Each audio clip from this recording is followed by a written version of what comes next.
BNP কর্তৃক বাংলাদেশ জাতীয়তাবাদী দলের ৪৭তম যে জন্মবার্ষিকী উপলক্ষে যে আলোচনা সভার আয়োজন করেছেন, এটা অত্যন্ত সুন্দরভাবে একটা আলোচনা সভা এখানে করা হচ্ছে। বিএনপির জন্ম হয়েছিল আউট অফ নেসেসিটি, যেখানে আওয়ামী লীগ নামে একটি দল যখন স্বৈরতান্ত্রিক কায়দায় রাষ্ট্র পরিচালনা করছিল এবং সেখানে তাদের দলের যে গণতান্ত্রিক আদর্শকে তারা বিলীন করে একদলীয় শাসন ব্যবস্থা কায়েম করার চেষ্টা করেছে, তখনই সিপাহী জনতার বিপ্লবের মাধ্যমে যখন আমাদের মহান স্বাধীনতার ঘোষক আমাদের নেতা শহীদ রাষ্ট্রপতি জিয়াউর রহমান সাহেব স্বাধীনতার ঘোষণা দিয়ে ওনার কর্মজীবনে আবার ফিরে যান।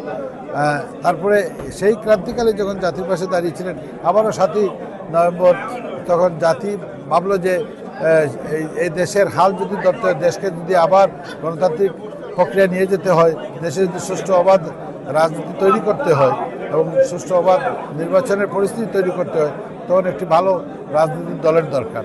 সেই প্রয়োজনেই আমাদের মহান নেতা, মহান স্বাধীনতার ঘোষক শহীদ রাষ্ট্রপতি জিয়াউর রহমান সাহেব এই দলের জন্ম দিয়েছিলেন এবং পরবর্তীতে এই দলের চেয়ারপারসন আমাদের গণতন্ত্রের বা আমাদের নেত্রী, উনিও এই দলকে লালন পালন করে আজকে এই ৪৭ বছরে নিয়ে আসছেন।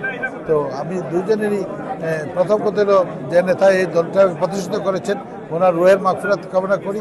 তারপরে এই দলটিকে লালন পালন করে আজকে এই পর্যায়ে নিয়ে আসার জন্য আমাদের নেত্রীর সুস্বাস্থ্য দীর্ঘায়ু কামনা করি, ওনাকে অশেষ ধন্যবাদ দিচ্ছি।